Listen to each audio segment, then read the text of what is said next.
আমি ভিক্ষা করে ফিরিতেছিলেম গ্রামের পথে পথে।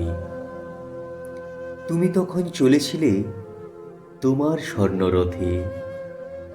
অপূর্ব এক স্বপ্ন সম লাগতেছিল চক্ষে মম। কি বিচিত্র শোভা তোমার, কি বিচিত্র সাজ! আমি মনে ভাবতেছিলেম, এ কোন মহারাজ? আজি শুভক্ষণে রাত পোহালো, ভেবেছিলেম তবে আজ আমারে দ্বারে দ্বারে ফিরতে নাহি হবে। বাহির হতে নাহি হতে কাহার দেখা পেলেম পথে, চলিতে রথ ধনধান্যে ছড়াবে দুই ধারে, মুঠা মুঠা কুড়িয়ে নেব, নেব ভারে ভারে।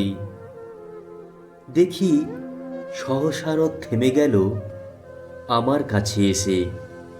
আমার মুখ পানে চেয়ে নামলে তুমি হেসে। দেখে মুখের প্রসন্নতা জুড়িয়ে গেল সকল ব্যথা। হেন কালে কিসের লাগি তুমি অকস্মাৎ আমায় কিছু দাও গো বলে বাড়িয়ে দিলে হাত। মরি, এ কি কথা রাজাধিরাজ, আমায় দাও গো কিছু। শুনে ক্ষণকালের তরে রইনু মাথা নিচু। তোমার কি বা অভাব আছে ভিখারি ভিক্ষুকের কাছে? এ কেবল কৌতুকের বশে আমায় প্রবঞ্চনা। ঝুলি হতে দিলেম তুলে একটি ছোট্ট কণা। যবে পাত্রখানি ঘরে এনে উজাড় করি, হে কি! ভিক্ষা মাঝে একটি ছোট্ট সোনার কণা দেখি। দিলেম যার আজ ভিখারি রে, স্বর্ণ হয়ে এলো ফিরে।